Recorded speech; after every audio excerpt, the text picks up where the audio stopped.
નમસ્કાર સ્વામીજી, મારું નામ ચિંતન છે અને આજે હું સત્સંગ વિશે કંઈક જાણવા માગું છું. એટલે સત્સંગ વિશે તમે બે વાક્યો બોલો.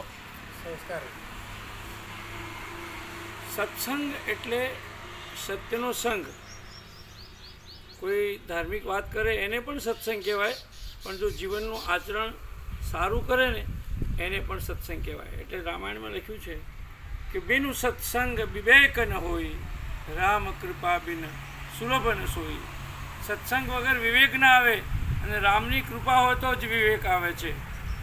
એટલે ભાગવતની અંદર પણ મંગલાચરણમાં વ્યાસજી લખે છે કે સત્યમ પરમ ધીમહિ, હું સત્યને વંદન કરું છું. રામને નહીં, કૃષ્ણને નહીં, શિવને નહીં, પણ સત્યને. અને ગાંધીજી પણ એમ કહેતા સત્ય એ જ પરમેશ્વર. રાજા હરિચંદ્ર પણ સત્યના માટે વેચાઈ ગયા.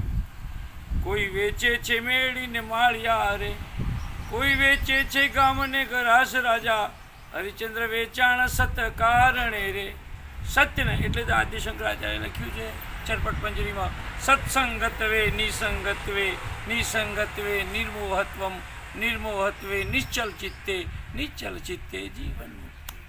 એટલે સત્યનો સંગ કરવો એ જ સત્સંગ. સાચી વાત રજૂ કરવી, જીવનને પ્રેરણા આપે એવી વાત રજૂ કરવી, અને આત્માનો સુધારો કરવો, આત્મ સુધારણા કરવી, પર સુધારણા કરવી, એને સત્સંગ કહે છે.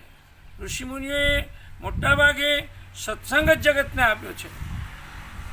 જગતે શું આપ્યું એ ખબર નથી, પણ મહાપુરુષોએ જગતને સત્સંગ આપ્યો છે. રાજનેતા ભાષણ કરે ને એને સત્સંગ ન કહેવાય, એને ભાષણ કહેવાય, બકવાસ પણ કહેવાય.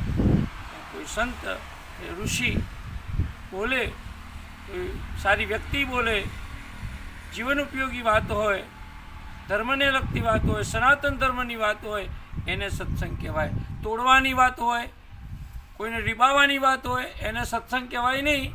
અમુક ધર્મો આવું જ કરે છે, તોડવાની જ વાતો કરે છે. આભાર, ધન્યવાદ.